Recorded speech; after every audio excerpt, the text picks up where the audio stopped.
Neoclassical economists, how are prices formed? They say, well, assume you have two traders. Assume that magically they're endowed with goods, and assume each of them wants the other one's goods. What explains prices is each one's demand for the good, preferences, you see? But then you ask yourself, well, how can we make that assumption? In the real world, the good is produced and has to be reproduced. If the society is to continue materially, the fundamental point is the producer needs to recover enough money to produce the good again. So what determines price? Fundamentally, production side. Fundamentally, the inputs required. It doesn't matter what the demand is. The point is, if I can't recover the inputs needed, I can't produce the good, you see? But the neoclassicals don't want to say that, because the final question is, how do I measure all these inputs?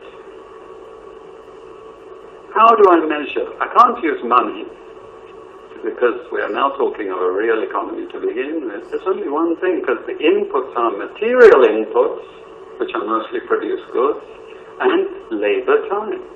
What is the common denominator? Labor time, you see. I always come back. And once I start measuring the value of something in labor time, then I measure the profit also in labor time, surplus labor. You see, so it's automatic. Neoclassical myth is, assume two traders start with endowments, and then they trade. You see, then it is only demand that matters. Now, there was a very intelligent economist, I'm going to wrap up shortly. There was a very intelligent economist, British economist, living more than 100 odd years ago, 130 years, called Alfred Marshall. Alfred Marshall was not an idiot. So he understood that this myth of goods appearing naturally as your endowments was precisely that, a myth.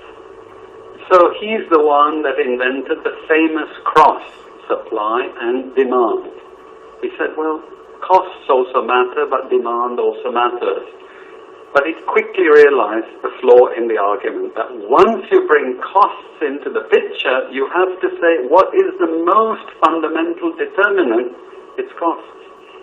And in the fourth volume of his principles, he abandoned the supply and demand. Although we still keep it, they don't realize that what Marshall realized at that time, which is that it undermines the attempt to overthrow the physical inputs required